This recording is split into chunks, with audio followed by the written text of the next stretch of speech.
మీ తాకట్టు బంగారాన్ని విడిపించిన 30 నిమిషాల్లో క్యాష్ ఇవ్వబడును. కొమ్మూరి గోల్డ్.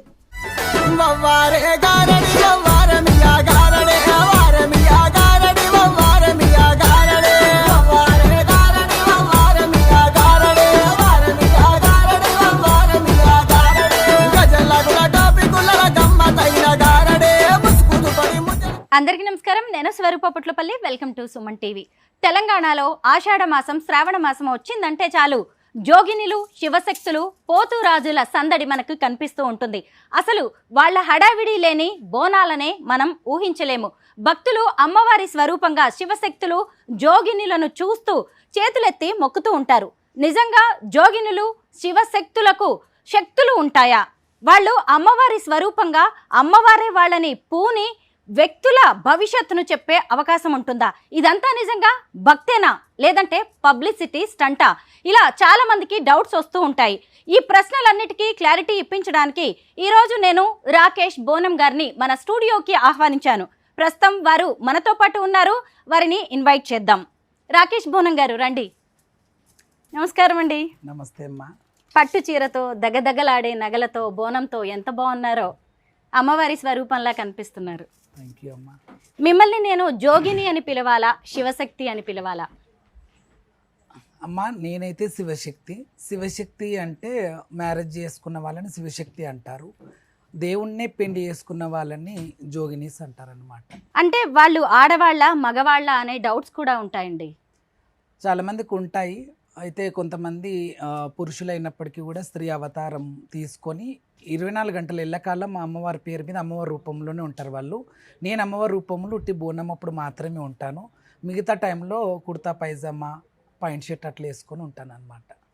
క్షమించాలి ఈ ప్రశ్న అడుగుతున్నందుకు. మీరు మగవారే కదా? నేను మగవారినే. ఇంకోటి నాకు భార్య, 3 కూతుర్లు, ఒక అబ్బాయి కూడా ఉన్నాడమ్మా. మంచి పేరుగల్ల సంసారం మాది. నాకు 9 మంది బామ్మర్దులు కూడా ఉన్నారు. రాకేష్ గారు, మీరు మగవారయ్యుండి ఇలా పట్టు చీర ధరించి శివశక్తిలా ఎందుకు మారారు? అమ్మా, నేను ఎప్పుడు చీర కట్టినా అంటే మా అమ్మగారు దాదాపు 18 సంవత్సరాలు మా అమ్మ పనసకాలమ్మ చనిపోయి, అమ్మ పాదాలకు శతకోటి వందనాలు. ముందు మా తండ్రి గారికి కూడా, అలాగే మా పనస మారెమ్మ నా గురువు, మా నాయనమ్మ, ఆమె పాదాలకు కూడా శతకోటి వందనాలు. ముఖ్యంగా మీ అందరికీ కూడా బోనాల పండుగ శుభాకాంక్షలు. అయితే చీర కట్టడం అంటే మా అమ్మ చనిపోయిన తర్వాత అమ్మవారి రూపాన్ని వేసుకోవడం అంటే చాలా, అంటే అమ్మ కూడా లేదు, ఒకటి అమ్మ లేదు, అమ్మ రూపాన్ని కూడా తీసుకున్నట్టు ఉంటుంది మా ఇంటికి. అలాగే అమ్మవారు కూడా 7 అడుగుల ఎల్లమ్మ కూడా ఇంట్లో ఉంది కాబట్టి ఎట్లయినా అమ్మవారు కూడా రేణుక ఎల్లమ్మ ఒంటి మీదకి వస్తుంది. అమ్మ అతిలోక సుందరి, జగన్మాత, లోకమాత, శివుని బిడ్డ, శివునిల్లి మాత, వాగండ జ్యోతి, రేణుక అని ఇన్ని నామాలు ఉన్నాయి కాబట్టి అమ్మవారి రూపాన్ని, ఆడ రూపాన్ని, ఎందుకంటే ఆడాది అంటేనే చులకన ఉంది ఈ లోకం మీద. పురుష సమాజం ఎలా విరుచుకపడుతుందో, 3 ఏళ్ల పిల్లని, 3 ఏళ్ల పిల్లని, 10 ఏళ్ల పిల్లని కూడా, 3 ముసల్దాన్ని కూడా వదిలినటువంటి పురుష సమాజం ఉంది కాబట్టి ఆ యొక్క సమాజంలో మరి మేము పురుషులమై ఉండి కూడా మరి స్త్రీ అవతారం. ఇంకోటి ఏంటంటే ఈ జనరేషన్లలో టీషర్ట్లు, గాజులు వేసుకోవడానికి కూడా సిగ్గుపడుతున్నారు ఆడవాళ్ళు, మెట్టలు పెట్టడానికి సిగ్గుపడుతున్నారు. ఎన్నో ఏరియాస్ పోతే కూడా వాళ్ళు అంటే పొగ తాగుతున్నారు, డ్రింక్ చేస్తున్నారు. వాళ్ళ వేషధారణ కూడా అదొక రకంగా ఉందన్నమాట. అయితే ఇంకా అమ్మవారు కూడా వస్తుంది కాబట్టి మాకు జోగురాలు ఎల్లమ్మ, జగన్మాత, జమదగ్ని ఇల్లాలు అమ్మవారు కూడా వస్తుంది కాబట్టి అమ్మను కూడా అంటే ఒంటి మీదకి వచ్చిన అమ్మ కూడా నా రూపం వేయండి అని చెప్తుంది. అలాగే నేనైతే ఇష్టపూర్తిగా మొదటిసారి మా అమ్మ చీర కట్టడం జరిగింది. మా అమ్మ లగ్గం చీర ఉంటుంది కదా, అది అమ్మ చనిపోయే వరకు కూడా అమ్మ దాచిపెట్టుకుంది అనమాట. ఎప్పటిదాకా అది చినిగిపోయేదాకా అమ్మ ఉంచుకోవడం జరిగింది. అదే చీరని, అమ్మ గాజుల్ని, అమ్మ బొట్టుని నేను ముఖ్యంగా వేసుకోవడం జరిగింది. కాబట్టే మా అమ్మ పనస కళావతి కాబట్టి ఆ కళను నాకు ఇచ్చింది ఏమో అనుకుంటాను. ఎందుకంటే ఒక పురుషుడు స్త్రీ రూపంలో అందంగా కనిపించాలి అంటే ఈ జనరేషన్లో చాలామంది చాలా రకాలుగా ఆపరేషన్స్ అని, ఎన్నో కెమికల్స్, ఎన్నో ఇంజెక్షన్స్, ఎన్నో రకాలుగా యూజ్ చేస్తారు. 1 రూపీ కూడా నేను నా ఒంటి మీద అంటే ఎటువంటి ఇంజెక్షన్స్ అని, లేకపోతే ఆపరేషన్స్ అని, లేకపోతే ఐబ్రోస్ అని ఏది కూడా చేసుకోకుండా ఒక అమ్మవారి రూపాన్ని, ఒక ఆడపిల్ల రూపాన్ని వేసుకుంటే అమ్మ అచ్చం కుందనాల బొమ్మ లెక్కున్న బ్రాహ్మణులు అంటారు, పంతులు అంటారు, అమ్మ లక్ష్మీదేవి కలమ్మ నీ ముఖము అంటారు. నేను పురుషుణ్ణి, నేను చెప్పుకోగలుగుతున్నాను. మిగతా వాళ్ళు చెప్పుకుంటారా చెప్పుకోరా వాళ్ళ ఇష్టము. కానీ మా మేనమాడదలకి కూడా నేను ఇలా మేము ఇలా తయారవుతాను కదా, మరి అమ్మవారి రూపాన్ని ఇస్తాను కదా అత్తమ్మ అని కూడా మా అత్తకు చెప్పుకోవడము. తర్వాత ఆమె కూడా అమ్మ నువ్వు అమ్మవారి రూపం వేస్తావు, అది రూపం మాత్రమే, కానీ నువ్వు రూపానికి మాత్రం ఒక మగ పురుషునివి కాబట్టి పురుషులు స్త్రీలు కళ్యాణం చేసుకోవాలి కాబట్టి నా కూతుర్ని ఇస్తా, ఖచ్చితంగా నువ్వు కళ్యాణం నా కూతుర్ని చేసుకోవాలని ఇష్టపూర్తిగా వాళ్ళు ఇవ్వడం జరిగింది. 4 కూతుర్లు ఒక అబ్బాయి ఉన్నట్టు ఒక అమ్మాయిని భగవంతుడు తీసుకుపోవడం జరిగింది. అలా ఇప్పుడు 3 కూతుర్లు ఒక అబ్బాయి ఉన్నారనమాట. అంత ఇష్టపూర్తిగా అమ్మ రూపం అమ్మ చనిపోయేదాకా అమ్మ ఈ ఆడరూపాన్ని నేను వేయలే. ఎందుకంటే సిగ్గుపడ్డానా లేకపోతే నాకెందుకు అనుకున్నానా తెలియదు, కానీ ఒకటి అమ్మవారు కోరుకోవడం వల్ల, అలాగే అమ్మ కూడా లేదు కాబట్టి అమ్మ సామాన్లన్నీ చీరలు అవన్నీ కూడా ఉండిపోయినాయి కాబట్టి ఆ సొమ్ములు చీరలు గాజులు అమ్మ రూపాన్ని కూడా వేసుకున్నట్టు ఉంటుంది, అమ్మను కూడా ఈ రూపంలో చూపించినట్టు ఉంటుంది. అందుకే ఇవాళ లక్షల కోట్ల జనానికి కూడా మేము చూపించగలిగినాం. చాలామంది సిగ్గు కూడా పడుతున్నారు, అగో మగవాళ్ళే గంత తయారైతే మనం ఆడోళ్ళం ఎట్లా కావాలి అని. ఎక్కడనో అమెరికాలో చిన్న బట్టలు వేసుకునే వాళ్ళు కూడా ఇక్కడ రాజ్యానికి వచ్చి మన భారతదేశానికి వచ్చి మన అమెరికా ప్రెసిడెంట్ వాళ్ళ కూతురు కూడా వచ్చి వివాంకన సమయదో నా పేరుంది కదా ఆమె, తను కూడా వచ్చి తనతో వేరే బ్యాచ్ అంటే తన ఫ్రెండ్స్ సర్కిల్లో ఉన్న వాళ్ళు 10 మంది వచ్చి 10 మంది మంచి చీరలు కట్టుకొని షాపింగ్ చేసి గాజులు వేసుకొని బొట్టు పెట్టుకొని ఎక్కడనో అమెరికాలో అసలు వాళ్ళకు 6 గజాల చీర తెలియదు వాళ్ళకి. అంటే మీరు పెళ్లికి ముందు నుంచే శివశక్తిగా ఉన్నారు, ఇలా పట్టు చీరలు కట్టుకొని మరి ఇలా విద్యలు ప్రదర్శిస్తూ ఉన్నారు. నేను పెళ్లి కాకముందు కుర్తా పైజామా అవి వేసేదన్నమాట. అప్పుడు అమ్మున్నప్పుడు కుర్తా పైజామా మీద ఏ తల్లిదండ్రులైనా కూడా ఒక మగ పిల్లగాడు చీర కడితే సింగారిస్తే ఇలా అలంకరణం చేస్తే ఏ తల్లిదండ్రులు ఊకోరమ్మా. అట్లా మా తల్లిదండ్రులు కూడా ఆనాటి కాలంలో ఊకోలేదు. అంటే నేను తయారు కాలేదు కాబట్టి ఇక నన్ను ఏమనాలి. అప్పుడు నేను కుర్తా పైజామా, ఇది ప్రజలోకం తెలంగాణ గడ్డ మీద ఉన్న అందరికీ తెలుసు. ఎప్పుడు తయారైనా అంటే మా అమ్మ చనిపోయిన తర్వాత అమ్మవారు కోరడము, అలాగే అమ్మ రూపాన్ని కూడా వేసుకున్నట్టు ఉంటుంది. ఒక కుర్తా పైజాములో ఒక అద్భుతమైనటువంటి ఈ అలంకరణంలో ఈ బోనం చూపించేది వేరు. ఇప్పుడు కురులు ఇరబోసుకొని మల్లెపూలు పెట్టుకొని గాజులు వేసుకొని ఇదంతా ఒక అమ్మవారి ఒక మెరుపు తీగలాగా ఉండేది. కుర్తా పైజామా జీన్స్ టీషర్ట్ మీద రాదు కదమ్మా. అమ్మతనాన్ని ఆడతనాన్ని ఈ యొక్క మగపిల్లగాండ్లల్లో చూపిస్తేనే అదొక వండర్ఫుల్ కూడా ఉంటుంది అని చెప్పేసి ఎక్కడెక్కడనో రాజ్యాలన్నీ తిరిగినాము. ఈ బోనం మీద అందరు అమ్మ అమ్మ అంటారు. అదే కుర్తా పైజామా మీద జీన్స్ టీషర్ట్ మీద ఒక్కడు కూడా దండం పెట్టాడు. అట్లనమాట. నిజం, చాలా బాగా చెప్పారు. నేను మిమ్మల్ని అమ్మ అని పిలవచ్చా? అమ్మ అనొచ్చు, అన్న అనొచ్చు, స్వామి అనొచ్చు, ఎలా అయినా పిలవచ్చు. ఎందుకంటే అమ్మకు ఎన్నో రకాలు. ఇప్పుడు పాటలలో కూడా రావే రావే ఎల్లమ్మ, నేను రాజులు గొలుదురు ఎల్లమ్మ అంటారు, రావే రావే దుర్గమ్మ అంటే ఒక అమ్మవారిని రావే అంటున్నారంటే అక్కడ ఎంతో ప్రేమ భావనతో పిలుస్తున్నారు తప్ప రావే అనే ఊతపదం వేరది, అది తిట్టడం వేరు. కాబట్టి ఎన్నో రకాలుగా దైవత్వాన్ని పిలుస్తారు. కాబట్టి మేము కూడా ఇప్పుడు అమ్మవారి స్వరూపంలో ఉన్నాం. కాబట్టి మీరు ఏ రకంగా అయినా స్వామి అమ్మ అన్న అమ్మ ఎన్ని రకాలైనా అమ్మ అనిపించుకోవడం కూడా నాకు గొప్ప అనిపిస్తుంది. ఎందుకంటే నాకు అమ్మ లేదు కాబట్టి నేనే జగతికి ఒక అమ్మలాగా. అంటే తల మీద అమ్మ ఉన్నప్పుడు ఇంక నేను అమ్మనే. అమ్మ తొలగిపోయిన తర్వాత నేను నార్మల్ మీలాంటి ఒక నార్మల్ పర్సనే అని అనుకుంటున్నాను అనమాట. నాకే కాదు మీలో కూడా చాలా మందికి డౌట్స్ ఉండొచ్చు. సాధారణంగా జోగినులు శివశక్తులు అనగానే థర్డ్ జెండర్స్ ట్రాన్స్జెండర్స్ లాంటి వాళ్ళే ఉంటారేమోనని డౌట్ వస్తుంది. కానీ మనకి ఇక్కడ ఉన్న రాకేష్ బోనం గారు పక్కా పురుషుడు, ఆయనకి పెళ్ళైంది, 4 పిల్లలు కూడా ఉన్నారు. అయితే నేను ఒక ప్రశ్న అడగాలి అనుకున్నాను మిమ్మల్ని. మామూలుగా ఆడవాళ్ళు చీరలు కట్టుకునే డాన్సులు వేయడానికి లేదంటే మీరు ప్రదర్శించే విద్యల్ని ప్రదర్శించడానికి చాలా ఇబ్బంది పడుతూ ఉంటారు. అలాంటిది అసలు మగవారు అయ్యుండి మీరేం రోజు కట్టుకోరు కదా ఈ చీర? లేదమ్మా, ఎప్పుడైతే అమ్మవారిని ఎత్తుకుంటామో దానికి ముందే మేము తయారు కావడం జరుగుతుంది. అయితే అందరూ చాలామంది ఎదురుపడ్డప్పుడు ఏమంటారంటే అందరూ గోల్కొండ మీద ఉరకడం కానీ మొక్కల మీద నడవడం కానీ లేకపోతే ఇటు నుంచి అటు ఉరకడం అటు నుంచి ఇటు ఉరకడం ఇవన్నీ కూడా అమ్మవారి ఒక నాట్యంలో సంబంధించినవి. ఏందన్నా కాళ్ళ కింది దాకా చీర ఇప్పుడు ఎక్కడ ఉందో చూసుకోండి ఒకసారి. కాళ్ళ కింది దాకా ఉంది. కొంతమంది అదే అడగాలనుకుంటున్నారు. మీరు గెంతుతూ ఉంటారు, ఎగురుతూ ఉంటారు, రకరకాల విద్యలు ప్రదర్శిస్తూ ఉంటారు కదా, అప్పుడు చీర ఇబ్బందిగా ఉండదా? లేదమ్మా, అమ్మవారి సత్యమని అనుకోవాలి, మిరాకిల్ అనుకోవాలి. ఇంకా అందరు ఎత్తుకునే బోనాలలో అమ్మ 5 పిడికిళ్ళు అన్నమే ఉంటుంది, ఎక్కువ అన్నం, ఎందుకంటే వాళ్ళు బ్యాలెన్స్ చేయలేరు కాబట్టి ఒక కొద్దిగా అన్నమే రైసే ఉంటుంది. తర్వాత వేపాకులు పెట్టేస్తారు. ఆ వేపాకులు మేము పెట్టినని కూడా పెట్టారు, ఇప్పుడు తక్కువ ఉన్నాయి, ఇంకా కూడా ఎక్కువ పెడతాం మేము.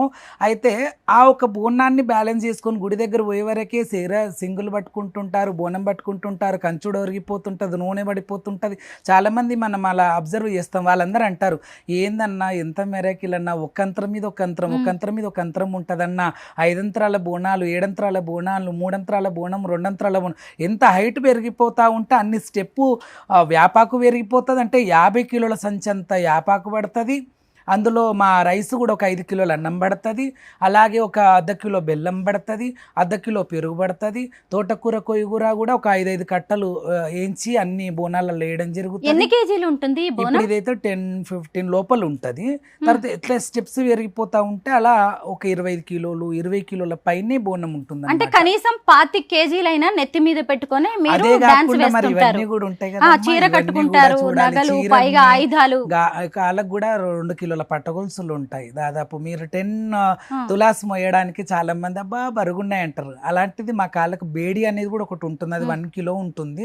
అలా కాళ్ళ కడియాలు ఇవన్నీ కూడా బ్యాలెన్స్ చేస్తూ అంతా అది అంతా అమ్మవారి మెరాకిలే తప్ప ఇది మా బలం అని మేము ఎప్పుడు కూడా అనుకోము. ఏ శివశక్తి కానీ జోగిని కానీ ఇది నా బలము అని మాత్రం మేము ఎవరం గర్వించము, అంత అమ్మవారిది. ఎందుకంటే దాదాపు ఇది మీకు ఇస్తాను, మీరు ఒక 10 మినిట్స్లోనే తిరిగి మళ్ళీ నాకు ఇచ్చేస్తారు. కానీ మేము దీన్ని 3-4 అవర్స్, 2 అవర్స్, 3 అవర్స్ దాన్ని ఎక్కడి నుంచి అయితే ఎత్తుకుంటామో మళ్ళీ మందిరంకి వెళ్ళేదాకా, అమ్మకి ఎక్కిచ్చేదాకా ఇంకోటి ఉపవాసంతో ఉంటాం.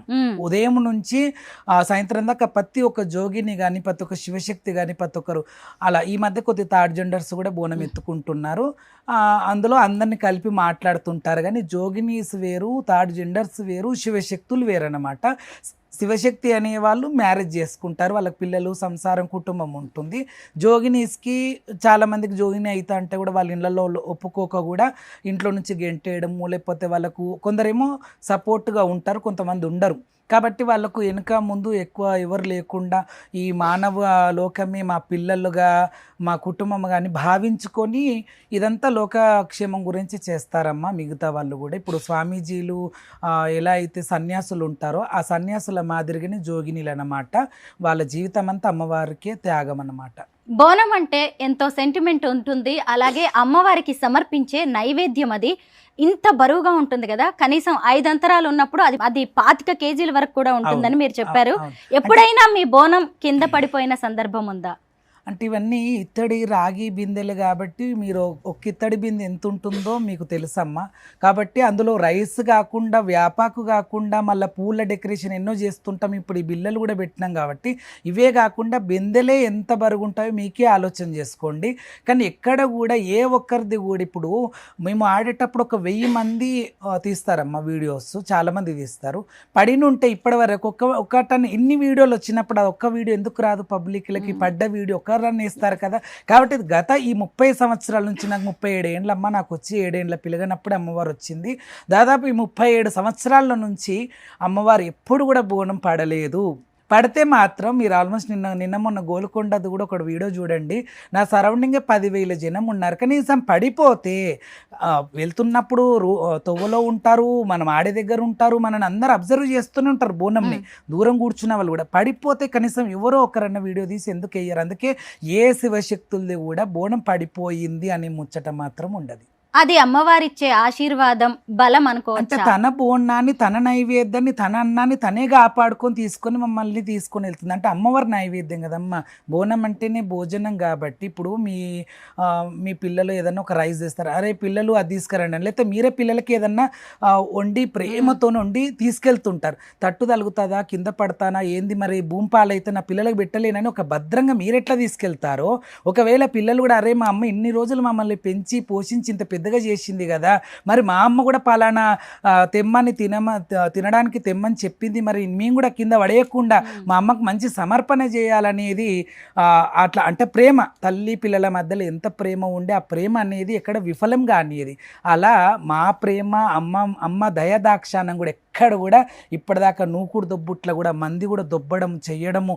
కొంతమంది అయితే ఇట్లా కూడా ఉంటుంది. అంటే అరటి తొక్కలు వేయడము, నిమ్మకాయలు పబ్లిక్లో నుంచి మంత్రాలు చేసి వదలడము. ఎందుకంటే బోనం పడిపోతే ఈయన పేరు పడిపోతుంది. మనం దాన్ని ఎన్నో రకాలుగా ఒక షార్ట్ దొరికినా కూడా, అంటే షార్ట్ వీడియో ఒక్కటి దొరికినా కూడా కొన్ని వేల మందికి, లక్షల మందికి దాన్ని ప్రమోట్ చేద్దాము ఇట్లా అని కూడా ఎన్నో కొన్ని కనులు పడిపోవాలనేటివి ఉంటాయి.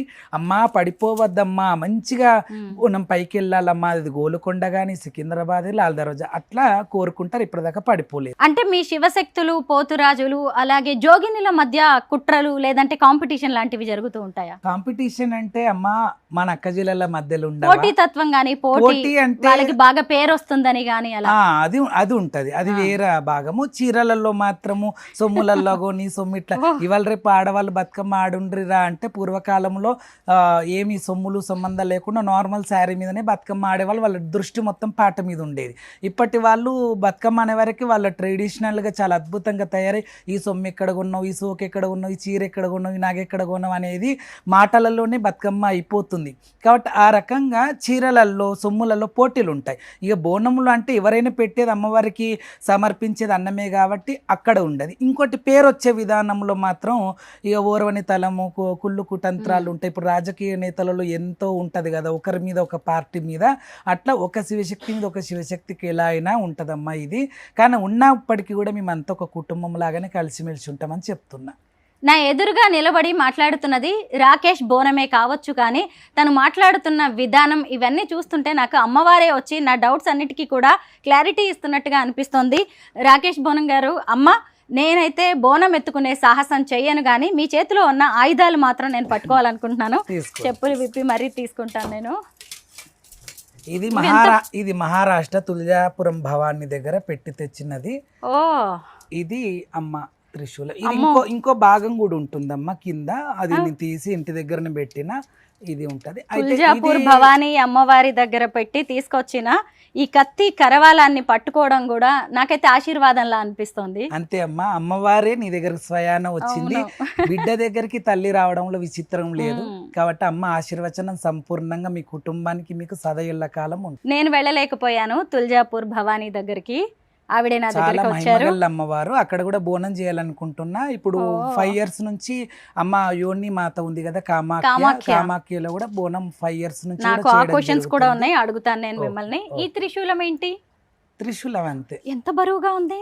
అయ్యో, ఇంతకంటే కూడా నా దగ్గర 18 కిలోల త్రిశూలం ఉందమ్మా. అది కామాఖ్యలో ఒక పూజారి నాకు ఇవ్వడం జరిగింది. అది ఇంతగా ఉంటుందన్నమాట. వెయిట్ కూడా చాలా ఉంటుంది, 18 కిలోలు ఉంటుంది.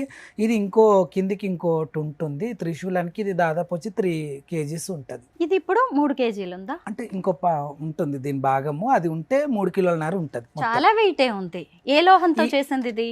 పంచలోహాలతో చేసిన కత్తి త్రిశూలం. అదైతే తుల్జాపురంలో పెట్టలేదు. ఇది తుల్జాపురం భవానీ దగ్గర పెట్టి పూజ కార్యక్రమాలు చేసి, ఎందుకంటే మనం ఏ ఆయుధం పట్టుకున్నా అమ్మ బలం ఇవ్వాలి, శక్తి ఇవ్వాలి, ఏ దుర్మార్గులు దుష్టులు ఏ చేసినా మాకేం కావద్దమ్మా అనే ఒక సంకల్పంతో అమ్మను ప్రసన్నం. ఎందుకంటే ఇదే కదా తుల్జాపురం భవానీ ఛత్రపతి శివాజీకి తలవారిచ్చింది కదా. అలా కొంతమంది మమ్మల్ని పడేయాలి, దుబ్బేయాలి, బోనం పడేయాలని కూడా వస్తే, ఒకవేళ మేము ఎవరిని నరకము కొట్టం, కానీ మా దగ్గర ఒక ఆయుధంగా ఉండని, ఇది చూసైన వాళ్ళు భయపడి దగ్గరికి రావద్దమ్మా అని ఒక ఉద్దేశంతో పూజ చేపించి తెచ్చుకోవడం జరిగింది. ఒక పెద్ద పలుపు తాడు లాంటిది కూడా ఉంటది కదా మీ దగ్గర, ఇరగోలు అంటారు దాన్ని.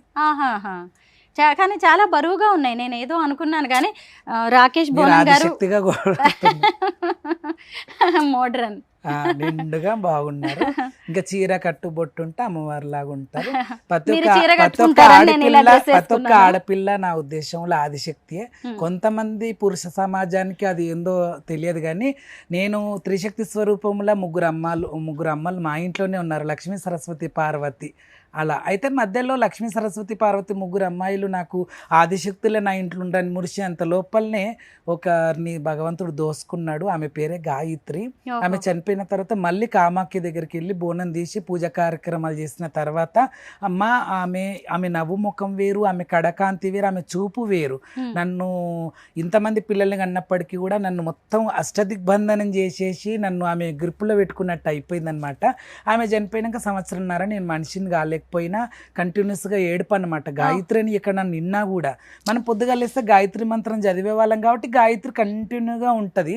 తర్వాత అమ్మను సంకల్పించి అక్కడ పంచబలి పూజలు అవి ఉంటాయి. అమ్మకు మనం ప్రసన్నం చేసుకుంటే అమ్మ ఏ కోరికైనా ఇస్తుంది కాబట్టి మళ్ళీ తిరిగి అదే కూతుర్ని అదే పోలికగా అదే నవ్వు ముఖము అదే డైమండ్ లాంటి కళ్ళు చమత్కారి ఆ జగన్మాత మళ్ళీ ఒక కూతురు పుట్టడం జరిగింది. ఆమె పేరే రక్షిత. ఆ గవ్వల దండలు ఎందుకు వేసుకుంటారు? గవల దండలంటే ఇప్పుడు అమ్మవారికి సొమ్ములు సుమందాలు కాదమ్మా, ఇది మనం చేసుకుంటాము. అయితే లక్ష్మీదేవి కదా, ఇది సముద్రము తల్లిగారి ఇల్లు అన్నమాట. లక్ష్మీదేవి అమ్మగారిల్లు సముద్రము మహారాజు తండ్రి అవుతాడనమాట. అయితే ఇది గవల పురుగులని శంకు పురుగులని గోచక్రాలని ఇవన్నీ ఉంటాయి కదా సముద్రంలో. రత్న వైఢూర్యాలు బంగారం వెండి అంతా ఉద్భవించేది సముద్రంలోనే. అమ్మవారికి ఇష్టమైన అలంకరణం అనమాట. ఇంకోటి గవ్వ పేరు మీద కూడా ఒక చరిత్ర ఉందమ్మా. కాశీలో గవ్వలేశ్వరి అమ్మవారు ఉన్నదన్నమాట. కాశీలో కాశీ విశాలాక్షి, కాశీ విశ్వేశ్వర స్వామి, కాశీ అన్నపూర్ణమ్మ ఎంత ఫేమస్ ఈ ముగ్గురు అమ్మవార్లు. శక్తి కదా అమ్మవారు.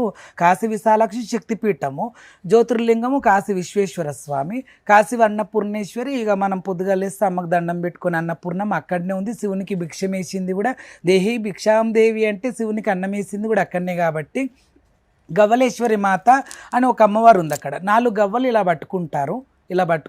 ఒక గవ్వను మన దిక్కుంచుకుంటారు, 4 గవ్వల్ని అమ్మకి వేస్తారు, ఒక గవ్వ మనకు. చార్ధామ్ యాత్ర గవ్వలు నీకు, చార్ధామ్ యాత్ర పుణ్యం నాకు అని అమ్మవారి దగ్గర గవ్వలేశ్వరి అమ్మవారి దగ్గర ఒక గవ్వ ఇట్లా పట్టుకొని ఈ 4 గవ్వలు ఆమెకి, ఉన్నొక గవ్వ మనం ఇంట్లో పెట్టుకుంటే ఆ చార్ధామ్ యాత్ర పుణ్యము మన ఇంట్లోకి వస్తుంది, ఇంటి కుటుంబ సభ్యులందరూ బాగుంటారనే ఉద్దేశం కూడా మీనింగ్ అందులో ఉందన్నమాట. ఈ 2 కలిపి ఎన్ని కేజీల బరువు ఉంటుంది? 5 కిలోలు ఉంటాయి. ఈ 5 కేజీలవి నేను 10 నిమిషాల నుంచి పట్టుకొని నిలబడలేకపోతున్నాను. ఇవి పట్టుకొని నెత్తిన బోనం వేసుకొని డాన్సులు వేసుకుంటా ఒకవైపు విద్యలు ప్రదర్శిస్తా ఉపవాసంతో ఎన్ని గంటల పాటు మీరుంటారు? అంటే దాదాపు పొద్దుగా లేచినప్పటి నుంచి ఉంటామమ్మా. ఇక మిగతా వాళ్ళు మా ఇంటికి ఉండే వాళ్ళంతా టిఫిన్స్ చేస్తారు. మేము మమ్మల్ని తినమని బతలాడతారు, తినండి చేయండి, మీరు తినండి మేము తినము, అమ్మ తినండి మేము ఎట్లా తినాలి అంటారు మా బిడ్డలందరూ. బిడ్డలంటే నేను వాళ్ళకి గురువుని కాబట్టి అట్లా అంటారనమాట. లేదురా అమ్మకు పెట్టేదాకా పవిత్రంగా ఆవు పాలు బెల్లం వేసి పరమాన్నం చేస్తాం, పచ్చన్నం చేస్తాం, బూరెలు చేస్తాం, పూరీలు చేస్తాం, తోటకూర కొయ్యగూర, పోసి పెట్టకుండా పచ్చి పులుసు, ఇవన్నీ కూడా ఐటమ్స్ ఉంటాయి అందులో పదార్థాలు. అమ్మ కడుపు నిండా తిన్న తర్వాతనే అమ్మ అయితే వచ్చి తినది. కానీ మన భావన అక్కడ పెట్టగానే అమ్మ తిన్నది స్వీకరించిందనే భావనతోని బోనం అమ్మకు సమర్పించినాక అది కొద్దిగా నైవేద్యం కొద్దిగా అమ్మ దర్శనం అయినాక బోనంలో నుంచి కొద్దిగా వేసుకున్నాక ఇంటికి వచ్చినాక మళ్ళందరికి బొట్టు బోనం ఏమేమి ఉంటాయో మంచి చెడ్డలు అవి చూసుకున్న తర్వాత భోజనం చేయడం ఉంటుందన్నమాట. చాలా సేపటి నుంచి మిమ్మల్ని నిలబెట్టే మాట్లాడుతున్నాను, కూర్చుని మాట్లాడుకుందాం. నాకు ఇంకా చాలా డౌట్స్ క్వశ్చన్స్ ఉన్నాయి, అవన్నీ మిమ్మల్ని అడగాలి. సరే ఓకే. ఆషాఢం శ్రావణ మాసం అంటేనే బోనాల సీజన్ కదా, ఒక రకంగా ఇది మీకు బిజినెస్ టైం అనుకోవచ్చా? అమ్మా ఇది బిజినెస్ కాదమ్మా. ఎందుకంటే మేము ఎన్నో దేవస్థానాలకు, అది కొమరవెల్లి కానీ, ఎడపాయలు కానీ, బల్కంపేట కానీ, సమ్మక్క సారక్క కానీ ఎన్నో దేవస్థానాలకు మా ఓన్ ఖర్చులు పెట్టుకొని లక్షల ఖర్చులు పెట్టుకొని మేము దేవుళ్ళకి చేస్తూనే ఉంటాము. ఇది బిజినెస్ అయితే అస్సలు కాదు. ఇక అనుకునే వాళ్ళు అనుకుంటుంటారు వీళ్ళు పైసకి ఇట్లా చేస్తారని, కానీ మా సొంతం ఖర్చులతోనే మేము పలారం బండ్లు కానీ తొట్టెలు కానీ ఇవి కూడా ఇతరులు ఎత్తుతేనే, ఇతరులు అమౌంట్ ఇస్తేనే చేసేవాళ్ళం కాదు. మా సొంతం ఖర్చులతో కూడా చాలామంది శివశక్తులు పోటీ మీద పోటీగా లక్షల ఖర్చులు పెట్టి చేస్తూ ఉంటాం మేము. జోగినులు, శివశక్తులు, పోతురాజులు వీళ్ళందరిది కూడా నిజమైన భక్తి కాదు, ఇదంతా కూడా పబ్లిసిటీ స్టంట్ అని చాలా మంది విమర్శిస్తూ ఉంటారు. అలాంటి వాళ్ళకి మీరేం సమాధానం చెప్తారు? అనుకునే వాళ్ళు చాలా మంది సవలక్ష అనుకుంటారమ్మా. కానీ ఎవరి వేషధారణ వాళ్ళది, ఎవరి నాట్యం వాళ్ళది, ఎవరి ఆట వాళ్ళది. కానీ మేమంటూ లేకపోతే ఈ జాతరలు బోసిపోతాయి, చిన్న పోతాయి అన్నమాట. అంటే కడాకాంతి లేకుండా అయితే మేమే అట్రాక్షన్ అక్కడ. అక్కడికి వెళ్ళి ఊగుతూ ఆటలాడుతూ వ్యాపాకు ఎగురుతూ ఆ పూలు జల్లుతూ ఇలా ఎన్నో రకాలుగా చేసుకుంటూ వస్తాం కాబట్టి ఒక జాతరలో అట్రాక్షన్ మేమే. అలాగే తర్వాత మా ముందు పోతరాజు ఇంకా ఒక అట్రాక్షన్. వాళ్ళ మీసాలతోని, వాళ్ళ మంచి పర్సనాలిటీతోని, వాళ్ళ కలర్ఫుల్గా వాళ్ళు కూడా ఎంత అద్భుతంగా గజ్జల్లా కట్టుకొని, మరి అక్కకు ఎటువంటి హాని కావద్దు, ఎవరు తోసేయొద్దు, బోనానికి ఎటువంటి రథభంగం కావద్దు అని చెప్పేసి మమ్మల్ని కాపాడుతూ కూడా తమ్ముడు ముందుకు వెళ్తూ ఉంటాడు. కాబట్టి ఇక్కడ పోతరాజులు అంటే జోగినీలు, శివశక్తులు, పోతరాజు లేకపోతే జాతర చాలా చిన్నబోతుంది. గుడి లోపల ఉన్న అమ్మవారు కూడా ఆనందపడది. బోనం ఎత్తారంటే మిమ్మల్ని మీరు సెలబ్రిటీలా ఫీల్ అవుతుంటారా? ఎప్పుడు కూడా అలాంటిది ఏం కామమ్మా. అనేవాళ్ళైతే అనుకుంటుంటారు వీళ్ళు అట్లా, వీళ్ళు ఇట్లా, గొప్ప పేరుంది వీళ్ళకి, మంచి పేరుందని ఎన్నో అంటుంటారు. కానీ అట్లా అనుకున్నప్పటికి మేము గర్వపడి మేము అసలు ఎవరిని దగ్గర రానీయకుండా, బొట్టు పెట్టకుండా, ఎవరిని మాతో ఫోటో దిగకుండా అట్లుండాలి. కానీ అట్లుండం మేము. సెలబ్రిటీ అనుకున్న వాళ్ళు అట్లుంటారు. ఎవరిని ముట్టుకోనివ్వరు, బౌన్సర్‌లను పెట్టుకుంటారు, బొట్టు ఎవరికీ పెట్టరు. ఇట్లా కొన్నుంటాయి. కానీ మేమందరిని కూడా గుండెకి హత్తుకుంటాం. ఇప్పుడు ఈ వీడియో ఇన్న వాళ్ళకి కూడా అర్థమైతది. తెలంగాణ మీద ఉన్నటువంటి ప్రజలోకానికి, అది కొమరవెల్లి గాని, ఎడపల్లి సమ్మక్క సారక్క ఎక్కడైనా గూడా ప్రజలోకం అన్నా రాకేష్ బోనమ్మ అన్న అనంగానే ఒక ఫోటో ఇచ్చేయడం. వాళ్ళు పైసలు అడుక్కునే వాళ్ళు గూడా ఉంటారు గదా! అక్కడ గుడి దగ్గర. వాళ్ళు ఒక్కసారన్నా జరన్న కాళ్ళు కిందకి వంగుతా ఒక్క ఫోటో తీసుకుంటా అంటే గూడా అలా గూడా మనము దిగిన సందర్భాలున్నాయి ప్రజలోకంతోని. ఎన్నో అన్నదాన కార్యక్రమాలు గూడా మేము స్వయాన చేస్తూ ఉంటాను. ఒక్కొక్కరు నెల రోజులు గూడా పట్టాల దగ్గర, రైలు పట్టాల దగ్గర, మెట్రో స్టేషన్‌ల దగ్గర కింద ఉంటారు గదా అడుక్కునే వాళ్ళు. వాళ్ళు అస్సలు స్నానాలంటే వాళ్ళు చెయ్యరు. వాళ్ళకి బాత్రూమ్స్, ఇండ్లు, గూడు ఏముండదు గాబట్టి వాళ్ళంత దీనస్థితిలో ఉంటే గూడా వాళ్ళ గుండెకి హద్దుకొని నా చేతులతోని తినిపించిన సందర్భాలు గూడా సవలక్షున్నాయి. ఎప్పుడు గూడా ఒక సెలబ్రిటీ లక్షల కోట్ల జనం చూస్తున్నప్పటికీ గూడా ఆ గర్వం, ఆ అహంకారం అనేది నాకు ఇప్పటిదాకా రాలేదు. వస్తే మాత్రం మన పతనం ప్రారంభం అక్కడికేలే అని నా చిన్ననాటి నుంచి నాకు ఒక అనుభవం అన్నమాట. అంటే అట్లా అనుకోవద్దు, అహంకార పడితే భగవంతుడు నేలకేసి కొడతాడు. మరి ఇవన్నీ తెలిసినాక ఎదుగుతా ఉంటే ఒదిగి ఉండాలనేటివి ఎన్నో సాంగ్స్‌లలో గానీ, ఎంతో గొప్ప గొప్ప కవిత్వాలలో ఇన్న తర్వాత అహంకారం ఎందుకు పడాలా అనేది నా ఉద్దేశం. ఎంతో మంది పెద్దవాళ్ళు, ప్రముఖులు మీ కాళ్ళు మొక్కుతూ ఉంటారు, ఆశీర్వాదాలు తీసుకుంటూ ఉంటారు. చాలా మంది అయితే సెల్ఫీస్ తీసుకుంటారు, మీతో వీడియోస్ తీసుకుంటారు కదా! అలాంటి టైంలో ఏమనిపిస్తుంది? అదే మీరు సెలబ్రిటీ అన్నారు గదా! ఆ టైంలో ఆ హోదా అనిపిస్తది. ఫోటో టైంలో దగ్గరికి వచ్చి ఒక ఫోటో వల్లమ్మ, ఒక ఫోటో వల్లని వాళ్ళు అడగడము, చేయడము, సెల్ఫీలు దిగడం. మేమంటూ ఒక గొప్ప స్థానంలో ఉన్నాము అనేది గర్వపడతాం. అది అప్పటి వరకు మాత్రమే. కానీ ఈ గర్వం ఎవరి దగ్గర చూపియద్దు. వాళ్ళు బొట్టు అడిగినప్పుడో, పాదం అడిగినప్పుడో, కిరగోలతోని 2 దెబ్బలు కొట్టు అన్నప్పుడు కసురుకోవడము, దూరం కాదమ్మా నడవండి మాకు టైం లేదు, మేము బిజీలో ఉన్నాం, మేము ఫేమస్ మా దగ్గరికి రావద్దు. ఇలాంటివి అన్నప్పుడు అది భగవంతునికి కూడా నచ్చదు. ఎందుకంటే నిన్ను తయారు చేసిందే నలుగురికి ఆశీర్వచనం ఇవ్వడానికి. అమ్మవారు స్వయంభూ వచ్చైతే బొట్టు పెట్టది, స్వయంభూ వచ్చైతే ఇరగలతో కొట్టది, స్వయంభూ వచ్చి తల మీద చేయి పెట్టది కదా. గర్భగుడిలో ఉన్న అమ్మవారు ఆమె ప్రతిరూపంగా మమ్మల్ని పెట్టినప్పుడు, ఆమె అంశాలుగా మమ్మల్ని పెట్టినప్పుడు మనం ఆశీర్వదించడానికే మనం ఉన్నాం. వాళ్ళకి బొట్టు పెట్టాలి, నోట్ల బండారయ్యమ్మ అంటారు, ఇట్లా నెమ్మురమ్మ, ఒంటి మీద ఇట్లా ఇట్లా అనమ్మ, తల మీదకి ఒక 5 సార్లు అనమ్మ, ఈపులో ఒక 5 దెబ్బలు కొట్టమ్మా, నేను చెయ్యి చాలా మంచిదమ్మా, ఎన్నో ఢిల్లీలో బోనం ఎత్తుకుంటావమ్మా, నువ్వు అస్సాంలో బోనం ఎత్తుకుంటావమ్మా, నువ్వు సెక్రటరియట్లో బోనం ఎత్తుకుంటావమ్మా, నువ్వు అసెంబ్లీలో ఎన్నో చోట్లు చాలా పేరుగాంచిన దగ్గర నువ్వు బోనాలు ఎత్తుకొని మస్తు కీర్తిని సంపాదించినవు తల్లి. ఇంత సత్యం లేదా ఇన్ని వైపులా ఆఖరికి గవర్నర్ కూడా పిలిపించుకొని పోయిన సంవత్సరం, ఈసారి గవర్నర్ మారినరు.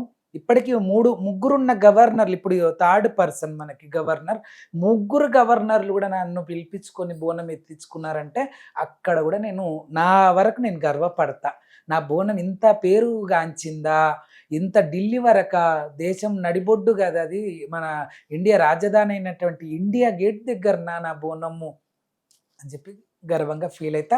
సెల్ఫీలు, ఫోటోలు తీసినప్పుడు కూడా గర్వంగా ఫీల్ అవుతా. వాళ్ళు బొట్టు బోనం అడిగినప్పుడు ఒక అమ్మగా, వాళ్ళు బిడ్డలుగా నేను స్వీకరించి బొట్టు పెట్టి ఆశీర్వచనం ఇస్తాను. బోనం అనేది ఇప్పుడు మీ ఇంటి పేరుగా, మీ బ్రాండ్‌గా మారిపోయింది. సాధారణంగా అసలు బోనం అంటే ఎవరింట్లో వాళ్ళు అమ్మవారికి చేసుకునేది. కానీ మీరు మీ ఇంట్లోనే చేసుకుంటారా? ఇంకా ఎక్కడెక్కడ బోనాలు చేస్తూ ఉంటారా? అమ్మ, బోనం అనేది ఒకప్పుడు ఏముంటుండే అంటే, బోనాల పండుగ రోజు బోనం చేయాలి, మళ్ళీ బోనం చేయొద్దు, మళ్ళీ సంవత్సరం దాకా బోనం చేయొద్దు. ఒకవేళ ఒక్కసారి బోనం చేసిన వాళ్ళు రిపీట్గా మళ్ళీ రెండోసారి చేయొద్దు, రెండోసార్లు చేసిన వాళ్ళు 3 సార్లు చేయొద్దు. ఇలా ఎన్నో రకాల భ్రమలు ఉన్నాయి. అంటే ఇప్పుడు మనం ఈ రోజు దీన్ని రేపు తినొద్దు, ఎల్లుండి తినొద్దు, ఈరోజు తినేసాం కదా ఇక రేపు ఎల్లుండి తినొద్దు, అవతల ఎల్లుండి తినొద్దు, మళ్ళీ ఏడాదికి ఇదే రోజు తినాలి అనేది ఏమన్నా ఉన్నదా? మనుషులకి 24 గంటలు తింటారు, ఎప్పుడు ఆకలి అయితే అప్పుడు తింటారు, ఎప్పుడు దూపు అయితే అప్పుడు నీళ్ళు తాగుతారు. అమ్మవారు అనేవారికి ఎందుకు ఇవన్నీ అని చెప్పేసి మేమే చాలామంది శివశక్తులం ఎప్పుడు పడితే అప్పుడు, అంటే బోనాలు ఎవరైనా ఎత్తుకుంటారా అని అన్నప్పుడు, లేకపోతే ఇంట్లో అమ్మవారికి ఏదైనా మనసులో కోరిక నెరవేరింది, అమ్మవారికి బోనం సమర్పించాలన్నప్పుడు అలా చేసుకుంటుంటాం. చాలామంది భక్తులు మాకు ఎత్తుతారు, ఈ అమ్మ పాదం ఇంట్లో పడాలి. ఈ కొద్ది కాలంలో ఇది కలియుగం కాబట్టి ఇంటింటికి దిష్టి ఉంటుంది, పాలోలు ఏడుపులు ఉంటాయి, పగోలు ఏడుపులు ఉంటాయి, చుట్టుప్రక్కన వాళ్ళ ఏడుపులు ఉంటాయి, ఎదుగుతున్నారని. కాబట్టి అటువంటి వాళ్ళు ఏం చేస్తారంటే, మా ఇంట్లో మంచిగా లేదు, మా ఇంట్లో గాలి ధూళి ఉంది, మాకు ఊకే సుస్తులు అవుతున్నాయి, ఊకే మంచం మీద వంటున్నాం మేము, లేకపోతే మా ఇంట్లో సడన్గా చనిపోవడం జరిగింది, ఇక మీరు ఎవరికి ఏం కాకుండా చేయండి, లేకపోతే ఊకే సుస్తు అవుతున్నాం, మా ఇంట్లో ఎవరు చనిపోకుండా చూడండి. ఇలా ఎన్నో రకాలుగా కేసెస్, ఎన్నో రకాలుగా భక్తులు వచ్చి మరి బోనం చేయండి అమ్మా, మీ బోనం ఇంట్లో నుంచి తీస్తే అమ్మ ఇంట్లోకి వస్తుంది, మీ ద్వారా అమ్మ ఇంట్లోకి వస్తుంది, మీ పాదంతో అమ్మ పాదం పడుతుంది, మీరు పసుపు చల్లుతారు, కుంకుమ చల్లుతారు, దిష్టి తీస్తారు, గుమ్మడికాయ కడతారు, నిమ్మకాయలు కోసేస్తారు, కొబ్బరికాయ కోసేస్తారు, చాలా బాగుంటుందమ్మా మీ బోనం అని చెప్పేసి చాలామంది కట్న కానుకలు ఎంతమ్మా ఏందమ్మా అని కూడా మాట్లాడుకొని, ఇంత కాదు ఇంత అని మాట్లాడుకొని చీరసారలు పెడతామమ్మా, నీకు నచ్చిన చీర ఇప్పిస్తాము, లేదంటే మాకు తోచిందైనా తెస్తామంటే మీకు తోచిందైనా సరే తీసుకొని రండి అంటాం. లేదంటే కొంతమంది చేయి పట్టుకొని మరీ షాపింగ్కి చిన్నపిల్లని తీసుకుపోయి నీకేం కావాలనో ఈ కలర్ఫుల్ శారీస్లలో తీసుకోమ్మని కూడా అట్లా కూడా దగ్గరుండి ఒక తల్లి పిల్లలాగా తీసుకెళ్ళి ఇప్పించి ఇంట్లో కట్టించి ఆ చీరను వాళ్ళు పెడుతున్న చీరనే కట్టాలి. మళ్ళా మనకు ఆ చీర నచ్చినా నచ్చకుండా మేము పెట్టిన చీరనే కట్టాలి. మా చీర శారీలలోనే మీరు వెనకాల వడివాళ్ళు బియ్యం పోసుకొని బోనాన్ని తీసుకొని మీరు గుడికి వెళ్ళాలమ్మా, అప్పుడే మాకు శుభదాయకం అని అంటారు. మా కాల పెట్టిన పసుపే వాళ్ళందరూ పెట్టుకుంటారు, మా గంధం పెట్టిందే వాళ్ళు గంధం పెట్టుకుంటారు, మా కుంకుమ పెట్టినాకనే అందరు కుంకుమ పెట్టుకుంటారు. ఇదంతా మాకు కాదు, ఇది అమ్మవారికి అన్నమాట. బోనాల టైంలో మీకు కట్న కానుకలు బాగా వస్తూ ఉంటాయి కదా, ఈ సీజన్ లో బాగా సంపాదిస్తుంటారా? అంటే లక్షల్లో వస్తాయా? లక్షల్లో వచ్చినా వేలల్లో వచ్చినా కూడా అమ్మవారికే మళ్ళా తిరిగి అమ్మవారికి సగం పెట్టడం ఉంటుంది, సగం కుటుంబానికి వాడడం ఉంటుంది. ఇంకా నాకైతే ఒక 5 అనాథాశ్రమాలు దత్తకు తీసుకున్నాము. మాతృదేవో భవ అనాథాశ్రమానికి కూడా మేము ఎన్నో సేవా కార్యక్రమాలు చేస్తుంటాము. బయట కట్న కానుకలకు వెళ్తాం కదా, మాతృదేవో భవ అనాథాశ్రమం వాళ్ళు కూడా ఇప్పుడు చాలా ఫేమస్లో ఉంది ఆశ్రమము. అక్కడ కూడా మీ సుమన్ ఛానల్ వాళ్ళు వెళ్ళారు ఎన్నోసార్లు, గిరి అన్న గారు. అలా ఎంతోమంది అనాథలకి 150 మంది పైన ఆయన షెల్టర్ ఇచ్చిండనమాట. ఆయన కూడా 3 ఏళ్ల నుంచి ఎంటబడుతున్నాడు, బోనం తీయమ్మా బోనం తీయమ్మా అంటే. స్టార్టింగ్ ఆయనకు నాకు పరిచయం లేనప్పుడు 1 lakh ఉంటుంది మరి నా బోనంది అది ఇది అని అంటే, మీరు ఒక బోనం ఎత్తాలి అంటే ₹1,00,000 ఇయ్యాలా? అంటే ₹1,00,000 ఇయ్యాలా అంటే ఇంత అని చెప్తాం కదా. అంటే ఒగ్గు పూజార్లకి, ఎంటొచ్చిన వాళ్ళకి, డోళ్ళ విన్యాసం మొత్తం మేమే తీసుకుపోయి మా బీరోలో పెట్టుకోము. చాలా ఖర్చులు ఉంటాయి, మళ్ళీ కార్ అంటే దాని పెట్రోల్ అంటే అన్ని ఉంటాయి కాబట్టి చాలా కాస్ట్లీ శివశక్తి మీరు. నాకు ఇన్ని రోజులు తెలియదు బోనంకి ఇంత ఖర్చు ఉంటుంది. చాలా మంది గుడి ఇచ్చేది ఉంటుంది. ఇందులో పోతరాజులను వాళ్ళ 1 lakh ఏంగానే అయిపోదు కదమ్మా. 5 మంది పోతరాజులు తెమ్మంటారు, మళ్ళీ డోళ్ళ సౌండ్ తీసుకొని రమ్మంటారు. మరి మా ఆయనకు ఒక 3-4 ఉంటారు కాబట్టి అలా రెమ్యునేషన్ ఎక్కువనే ఉంటుంది. ఎందుకంటే అన్ని ఖర్చులు పోగా మనకు కూడా చూసుకోవాలి కదా ఇంట్లో భార్య పిల్లలకి. అలాగనమాట వాళ్ళు ఇష్టపడే పిలుచుకుంటారు, మేమేం ఎవరిని బలవంతం చేయం కదమ్మా. మాది ఏందో చూసుకొని వాళ్ళ అబ్బాయి ఇది బాగుంది మేము కూడా చేసుకుంటే మరి ఆ శక్తితో మేము కూడా ఎదుగుతామేమో, మంచిగా అవుతామేమో అని. అలా గిరియన్న గారు 2-3 సంవత్సరాల నుంచి అడిగితే ఈసారి నేను ఫ్రీగా చేస్తాను, నాకు ఒక్క రూపాయి కూడా వద్దు. ఇలాంటి సేవ కార్యక్రమాలు కూడా ఉంటాయి. అంతటా అమౌంట్ తీసుకునే కాదు, కట్న కానుకలు తీసుకునే కాదు. కొందరు బీద పరిస్థితి ఉంటుంది, అడక తినే వాళ్ళు ఉంటారు, కానీ బోనం ఎత్తాలని వాళ్ళ కోరిక ఉంటుంది. అలాంటి వాళ్ళకు కూడా ఫ్రీగా పండుగలు చేసింది ఉంటుంది, ఫ్రీగా బోనం చేసింది ఉంటుంది. గిరియన్న వాళ్ళకు కూడా మాతృదేవి, మీరు అడిగిన అదే మాట ఉండాలి, నేను చెప్పిన అదే మాట ఉండాలి. ₹1 కూడా ఆశించకుండా అనాథలు, ఆ అనాథలకు ఎవరున్నారు తల్లి తండ్రి, నేను ఒక అమ్మన్నై వాళ్ళు సుఖంగా సంతోషంగా ఆయుర ఆరోగ్యాలతో ఉండాలని మనస్ఫూర్తి ఒకరి షెల్టర్ నుంచి కొడితే ఈ 150 మందిని మళ్ళొక షెల్టర్లకు పంపడానికి తల ప్రాణాలతో వస్తున్నాయి గిరి అన్న గారికి. అలా 1 ఎకరం భూమి తీసుకునేంత బలం మాకు రావాలి. ఆ ఎకరం భూమిలో అనాథాశ్రమాన్ని మన సొంతం ఒక అనాథాశ్రమాన్ని కట్టాలి. అందులో కూడా ఒక గుడులు, అమ్మవారి ఎల్లమ్మ గుడి, శివుని గుడి, హనుమాన్ గుడి, ఇలాంటి దేవాలయాలు కట్టాలి. అలాంటి సంకల్పం కోరుకొని బోనాన్ని తీయన్నా అంటే మరి ఇస్తాను అమౌంట్ అంటే వద్దు, నీ బలమైన సంకల్పానికి మరి ప్రజలోకంతో నీ బలం అందాలని చెప్పి మంచి సంకల్పంతో నేను బోనం చేసి చాలా గ్రాండ్ సక్సెస్గా చేసి వాళ్ళందరి మీద కూడా 1 కిలోన్నర పసుపు జల్లి వాళ్ళందరూ ఆరోగ్యంతో ఉండాలని కోరుకొని వాళ్ళకి చేయడం వల్ల ఇవాళ ఎకరం భూమి దొరికింది, వాళ్ళకి అనాథాశ్రమం ఏర్పాటు అవుతుంది. ఇంకా సగం అయ్యింది. ఇంకా సగం తర్వాత కూడా ఎప్పటికి సంవత్సరం ఫ్రీగా ఎత్తుకుంటాను కూడా చెప్పడం జరిగింది. ఈ ఇయర్ కూడా ఫ్రీగా ఎత్తుకునేది కూడా ఉందన్నమాట అక్కడ. ఆషాఢం, శ్రావణం ఈ 2 నెలల్లో మీరు చాలా బిజీగా ఉంటారు. ఆ తర్వాత ఏం పని చేస్తుంటారు? ఆషాఢ మాసంలో కొన్ని మా సొంతంగా చేసేటివి ఉంటాయి.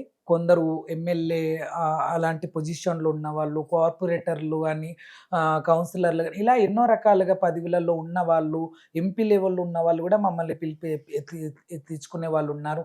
అలాగే సామాన్యమైనటువంటి ప్రజలోకం కూడా మాకు బోనాలు ఎత్తేవాళ్ళున్నారు. మేము కూడా సొంతంగా చేసేటివి కూడా ఉంటాయి.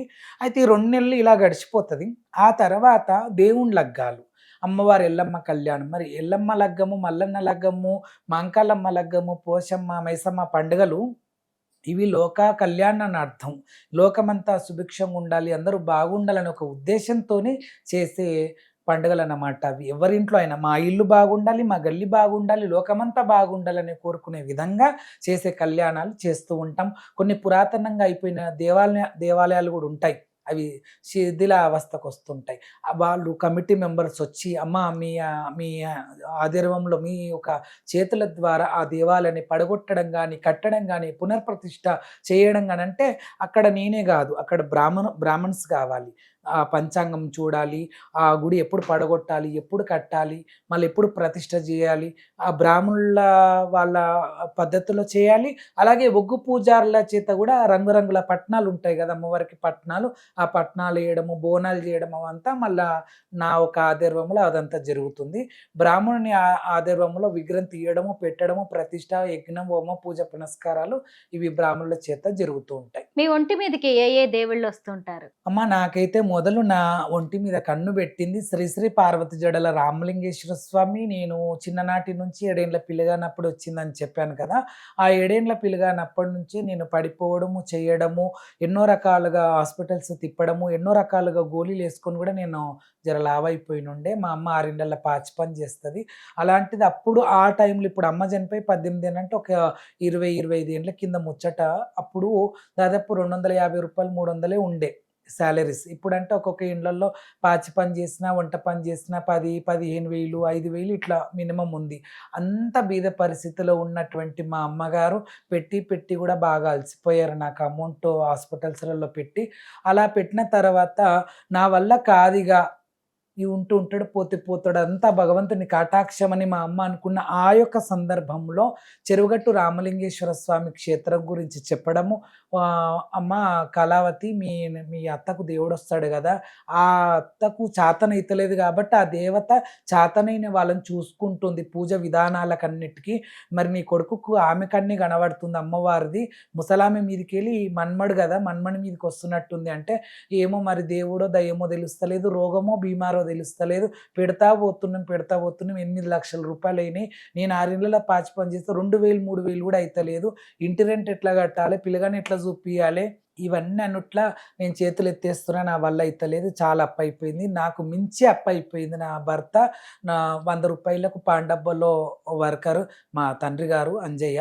అలాంటిది మా సాలిసాలని పైసలతోని మేము ఎలా చూపియాలి, మా వశం అయితలేదని చెప్పి చెరుగట్టు ముచ్చట వీరులు చెప్తే అడిగి అంబులెన్స్లో పోయి, నా పరిస్థితి చూడండి ఎంత క్రిటికల్ ఉందో. అంబులెన్స్లో తీసుకుపోయి అక్కడ వేయడం జరిగింది. అక్కడ ఆకు పూజ అని ఉంటుంది. ముందు మా అమ్మ 21 రోజు చేసింది, తర్వాత నేను లేవడము, తిరగడము, ఆడడం ఇవంతా అవుతుందన్నమాట. అంటే 7 ఏళ్ల వయసుకే ఎల్లమ్మ మీ ఒంటి మీదకి వచ్చింది. అంటే ఎల్లమ్మ అని చెప్పకనే అమ్మవారు కొన్ని బాధలు పెట్టిందనమాట. ఆమె నా శరీరంలోకి వస్తుంటే నా శరీరం తట్టుకోలేకనా ఎట్లనో తెలియదు కానీ, అలా నేను పిడుసులాగా వచ్చి ఇట్లా పడిపోతుండే, నురుగు రాకపోతుండే కానీ పిడుసులాగా గట్టిగా చేతులు ఇదైపోయి తెల్లగుడ్లు వేయడం, నల్లగుడ్లు వెళ్ళిపోవడం, ఇవంతా పిడుసులాగానే అనుకునేది. చెప్పు వాసన, ఆ చిన్నప్పుడు తాళాలు పెట్టడం, ఇవన్నీ ఏమేమో చేస్తే హాస్పిటల్స్లో ఒకలాగా చెప్తున్నారు, బయట ఒకలాగా ఉంది, పిల్లగాని కండిషన్ ఒకలాగా ఉంది. స్కూల్కి వెళ్తుంటేనేమో వాళ్ళు వద్దంటున్నారు, పిల్లగాడు పడిపోతాడమ్మా, మరి 3 అంతస్తుల మీద 2 అంతస్తుల మీద పడిపోతే చచ్చిపోతాడు కదా అని వాళ్ళు అనడం.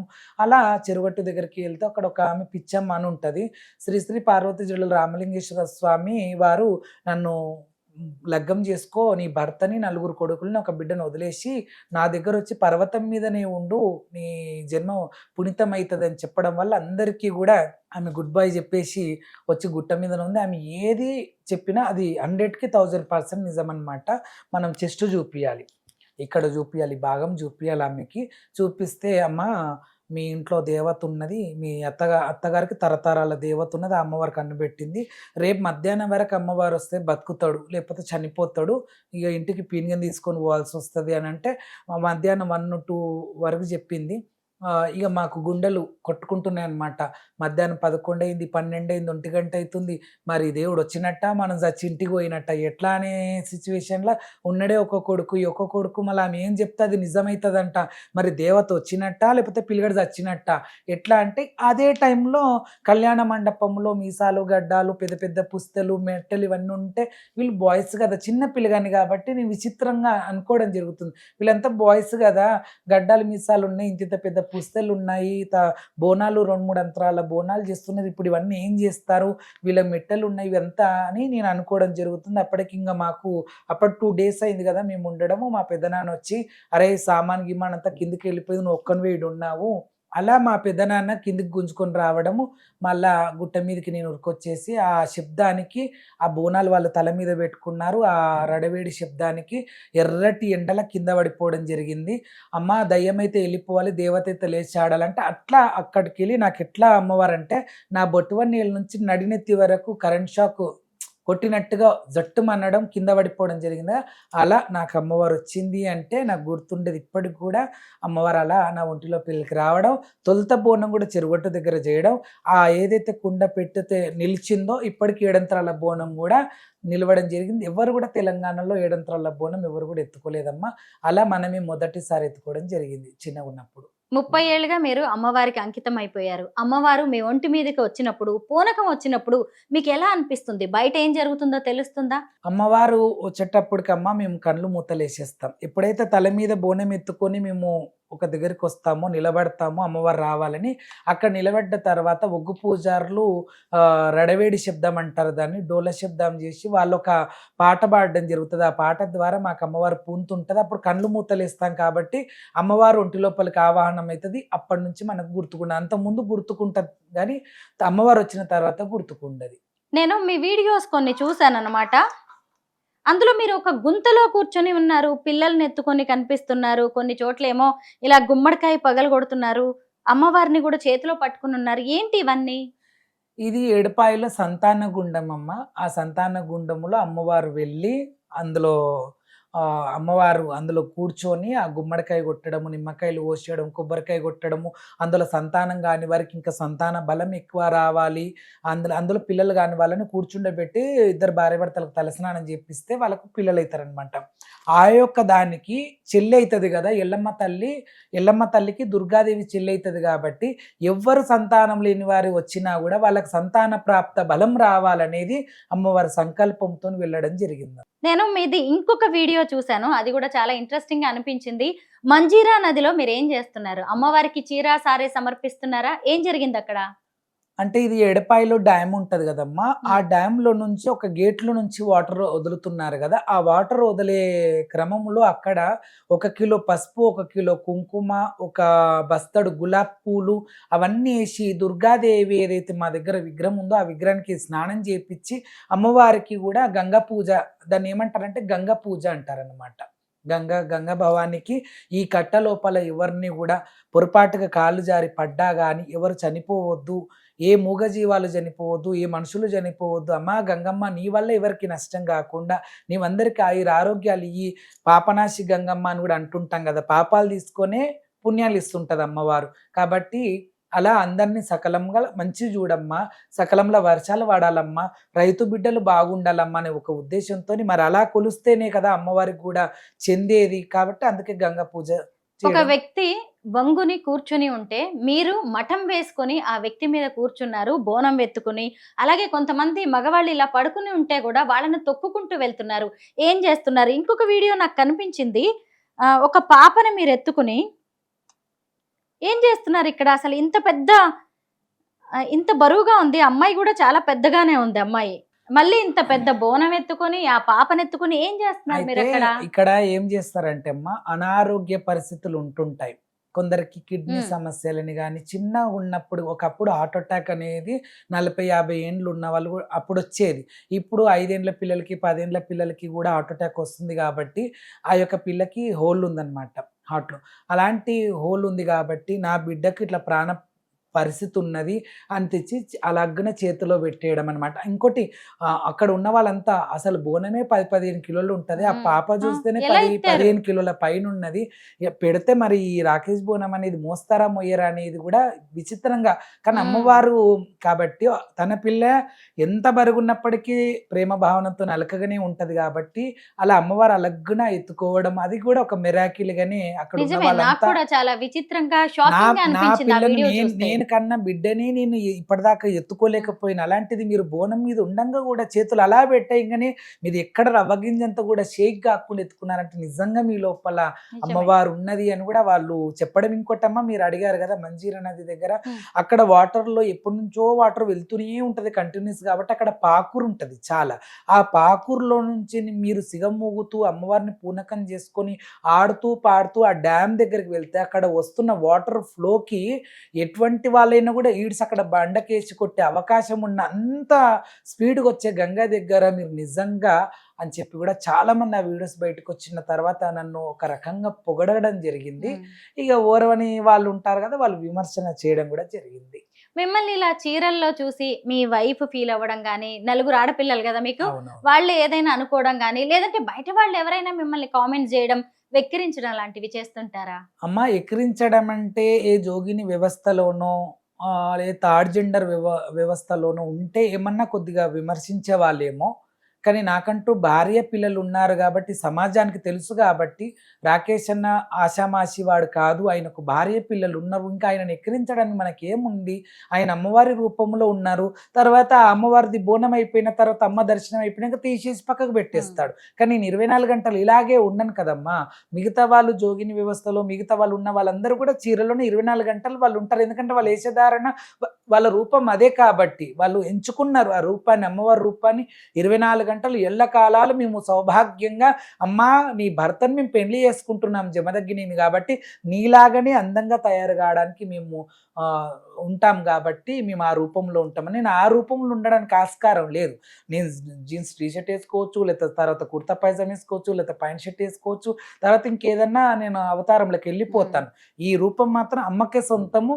అమ్మ అవతారం ఉన్నప్పుడు బోనము కానీ వడి బియ్యం కానీ ఎత్తుకున్నప్పుడు అమ్మవారి విగ్రహాన్ని ఎత్తుకున్నప్పుడు మాత్రమే ఈ రూపం. తర్వాత మళ్ళీ నా వేరే గెటప్లోకి రావడం జరుగుతుంది. మా ప్యాంట్ షర్ట్ మా వేసుకుంటారు మామూలు మేనమడత అప్పుడు. అనుకోవడానికి బయటి పిల్ల కాదు, మేనమామ మ్మ్. కూతురు. మేనమామ కూతురు. నేను చిన్నగున్నప్పటి నుంచి తను చిన్నగున్నప్పటి నుంచి చూస్తూనే పెరిగాం కాబట్టి ఆయనకు అమ్మవారు వస్తుంది, దాంట్లో తప్పేముంది, అమ్మవారు వస్తే తయారయ్యే దాంట్లో తప్పేముంది. తర్వాత ఎప్పటికీ అలాగే ఉంటున్నాడు, నాతో ఎటు పోయినా కూడా నేను చీరలో తను చీరలో అంటే ఆయనకి ఇబ్బంది ఉంటుంది. అట్లా ఇబ్బంది లేకుండా నేను ఈ జుట్టు మొత్తం ఇక్కడ కొప్పులాగా వేసుకొని కుర్తా పైజామా. పొడుగు జుట్టు ఉందా మీకు? ఉంది, నాకు జుట్టు ఉంది. ఆహా. అలా నరేంద్ర మోడీ కోట్ గాని అట్లా సూట్ గాని అట్లా మంచిగానే ఉంటా. నిజంగా జోగినులు శివశక్తులకు శక్తులు ఉంటాయా? మీరు ఆశీర్వదిస్తే మంచి జరుగుతుందా? ఒకవేళ కన్నెర చేస్తే, కోపం చేస్తే కీడు జరిగే అవకాశం ఉంటుందా? ఉంటదమ్మా. అది థర్డ్ జెండర్స్ కానీ, జోగినీలు కానీ, శివశక్తులు కానీ, స్వామీజీలు కానీ, సన్యాసులు కానీ మేమందరము జపాలు చేస్తాం ఎక్కువ. మేము పూజ కార్యక్రమాలలో జపం చేస్తాం కాబట్టి మా నోటికి కానీ మా చేతికి కానీ ఆ పవర్స్. ఎందుకంటే ఇలా మనము జపమాల తిప్పుతాం కాబట్టి 1000 చేయొచ్చు, 2000 చేయొచ్చు. మనం అక్కడికి వెళ్ళి లేవ్వాలి ఇక చాలు అనుకునే వరకు ఎన్నిసార్లు రిపీట్ చేస్తామో మాకు తెలియదు. ఇంకా ఏ దేవాలయానికి వెళ్ళినా కూడా ఆ దేవాలయంలో పూజ కార్యక్రమాలు చేసుకున్న తర్వాత ఒక పక్క కూర్చొని ఒక వస్త్రం వేసుకొని ఆ గుడి లోపల ఉన్నటువంటి ఆ దేవుని బలం కూడా మనకు అందాలి కాబట్టి అది జపం ద్వారానే వాళ్ళ మంత్ర జపం ద్వారానే అందుతుంది కాబట్టి అలా జపం చేస్తాం కాబట్టి చేతితో ఏదన్నా చేపించినా, నోటితో ఏదైనా చెప్పించినా కంపల్సరీ జరుగుతాయి. బోనాలు అంటే తెలంగాణ సంస్కృతి సంప్రదాయాలకు ప్రతీక. కానీ మీరు బోనాలని విశ్వవ్యాపితం చేస్తున్నారు. ఢిల్లీ వెళ్తున్నారు, తుల్జాపూర్ భవానీ దగ్గరికి వెళ్ళారు. ఈ మధ్య కాలంలో కామాఖ్య అమ్మవారి దగ్గరికి వెళ్ళి కూడా బోనం సమర్పించారు. ఇంకా ఏ ఏ స్టేట్స్ కి వెళ్ళారు. 7వ తరగతి చదువుకున్న మీరు ఇలా దేశం మొత్తం చుట్టేస్తుంటే ఏమనిపిస్తుంది? చాలా సంతోషం అమ్మా. ఇంతమంది లక్షల కోట్ల జనం శివగణాదులు ఉన్నప్పటికీ కూడా ఒక పెద్ద అంటే రాకేష్ బోనం అని ఎప్పుడో 2000 సంవత్సరంలో నేను పురుడు పోసుకున్న ఒక అర్జెన్స్ వాళ్ళ ఇంట్లో నేను బోనం అని పురుడు పోసుకున్న అంటే రాకేష్ గౌడ్ నుంచి రాకేష్ బోనంగా అన్ని కులాలకు అతీతంగా ఉండాలి, అందరు కులస్తులు కొందరు మతస్థులు కూడా చేసుకోవచ్చు ఈ బోనాన్ని. ఒక ముస్లిం చేస్తుంటే వద్దంటామా, ఆమె భక్తి మీద ఆమె చేసుకుంటది, అలా ఎవరు చేసినా కూడా బోనం చెల్లుతుంది కాబట్టి అట్లా. అయితే ఒక గౌడ అంటే ఒక కులానికి నేను పరిమితం కావద్దు, ఒక బోనం ఎన్ని కులస్తుల ఇళ్ళల్లో ఉంటుందో అమ్మవారు, అలాగే నేను కూడా రాకేష్ బోనం అని పేరు పెట్టుకోవడం వల్ల ఏ కులంలో పోతే ఆ కులం నాది, ఏ మతంలో పోతే ఆ మతం నాది అన్న ప్రకారంగా నేను పెట్టుకున్నందుకు చిన్నప్పటి నుంచి అమ్మ కూడా మరి బోనం అని నా యొక్క పేరు పక్కకు పెట్టుకున్నందుకు ఆమె కూడా నన్ను మొత్తం దేశమంతా తిప్పుతుంది, లోకమంతా తిప్పుతుంది. ఆ తల్లి పాదాలకు శతకోటి వందనాలు తెలియజేస్తూ, అలాగే ఇంకోటమ్మ ఎప్పుడు కూడా ఎవరు కూడా ఢిల్లీలో ఏ శివశక్తిని తీసుకెళ్ళి ఆడిపియలేదు, ఏ శివశక్తుల అక్కడికి అడుగు పెట్టలేదు. మొదటి శివశక్తిగా 11-12 సంవత్సరాల నుంచి ఇండియా గేట్ దగ్గర నుంచి నేను తెలంగాణ భవన్ వరకు నేను బోనం ఎత్తుకుంటే అక్కడ వాళ్ళు మొదటిసారి చూసినప్పుడు విచిత్రంగా చూడడం జరిగింది, రెండోసారి సాకలు వేయడం జరిగింది, మూడోసారి వాళ్ళు ఒక చిన్నపాటి బోనం తయారు చేసుకోవడం జరిగింది. అలా లాల్ దర్వాజా టెంపుల్లో సింహవాహిని అమ్మవారి దేవాలయం తరఫు నుంచి అక్కడికి బోనాలు చేయడం జరుగుతుంది. అలాగే అక్కడ ఎలా మొదటి పాదం పెట్టాము, అలాగే హైకోర్టులో కూడా హైకోర్టు జస్టిస్ వాళ్ళు కూడా వచ్చిన పాదాలు మొక్కడం, మా నుంచి బ్లెస్సింగ్స్ తీసుకోవడం. ఇప్పటికి ఒక 7-8 జస్టిస్లకు 1 ఇయర్కి ఒకసారి జస్టిస్ మారుతుంటారు. ఇట్లా 7-8 మంది జస్టిస్లు మా పాదాలు మొక్కడం, వాళ్ళకి మేము ఆశీర్వచనం ఇవ్వడం. అంటే తెలంగాణ రాష్ట్రంలోనే ఒక హైకోర్టు పెద్దది కాబట్టి అలా జస్టిస్ అంటే సీఎం అయినా ఎవరైనా ఆయన ముందు నిలబడాల్సిందే. అలాంటి స్థలంలో కూడా నా పాదాలు తీసుకోవడం, మా ఆశీర్వచనం తీసుకోవడం, హైకోర్టులో చేయడం 7-8 ఏళ్ళ నుంచి. అలాగే అసెంబ్లీలో కూడా బంగారు మైసమ్మ తల్లి ఉంది, ఆమెకు ఒక 7-8 ఏళ్ళ నుంచి. అలాగే సెక్రటరియట్లో 5 ఇయర్స్ నుంచి. ఇంకోటి సెక్రటరియట్లో నా బోనము పెట్టిన తర్వాతనే, అంటే బోనాల పండుగ చేసి బోనం ఎక్కించిన తర్వాతనే పోషమ్మ మధ్యలో ఉండే అనమాట సెక్రటరియట్లో అమ్మవారిని జరిపి, అలా తర్వాత పెద్ద సెక్రటరియట్ అయినాక కూడా నాతోనే తీపియడం కూడా, అలా ఇంకోటి గవర్నర్ కూడా పిలుచుకోవడం, ఇలా ఎన్నో. అలా పద్మారావు గౌడ్ గారు కూడా పిలిపించి కేసీఆర్ సీఎం వచ్చినప్పుడు 2 సార్లు కూడా బోనం ఎత్తడం జరిగింది. ఇలా ఎన్ని రకాలుగా చమత్కారాలు అమ్మ చేపించడంలో చాలా చాలా అమ్మకు శతకోటి వందనాలు తెలియజేస్తూ, ఇంత మంచి మంచి బిరుదులు ఇచ్చింది, ఇంత మంచి అవార్డు లాగానే ఇవి నాకు అని చెప్పి నేను కోరుకుంటున్నాను. బాగుంది రాకేష్ బోనం గారు, మీ ద్వారా బోనాల గురించి మాకున్న డౌట్స్ కావచ్చు, లేదంటే చాలా విషయాలు తెలుసుకునే అవకాశం కలిగింది. థ్యాంక్ యూ సో మచ్ అండి. ధన్యవాదాలమ్మా. మీకు కూడా, మీ సుమన్ ఛానల్ వాళ్ళకి కూడా అందరికీ ధన్యవాదాలు. బోనాల పండుగ శుభాకాంక్షలు తెలియజేస్తూ, మీ అందరికీ ఆయురారోగ్యాలు, అష్టైశ్వర్యాలు, కీర్తి ప్రతిష్టలు అమ్మవారు మీకు కలిగించునుగాక. అలాగే ప్రజలోకం కూడా, తెలంగాణ రాష్ట్రం వాళ్ళందరికీ కూడా బోనాల పండుగ శుభాకాంక్షలు. సంతానం లేని వారికి సంతానము, ఇండ్లు లేని వారికి ఇండ్లు, కళ్యాణం జరిగిన వారికి కళ్యాణం జరగాలని మనస్ఫూర్తిగా నిండుగా అమ్మవారి రూపంలో ఉండి, నేను ఒక శివశక్తిగా అమ్మ ముద్దు బిడ్డగా ఆశీర్వాదం ఇస్తున్నా. దీర్ఘాయుష్మాన్ భవ, మనోవాంఛ ఫలసిద్ధిరస్తాయుష్మాన్ భవ, యాదేవి సర్వభూతేషు శక్తి రూపే సంస్థృత. నమస్తై నమస్తై నమస్తై, నమో నమః. సర్వే జనా సుఖినో భవంతు.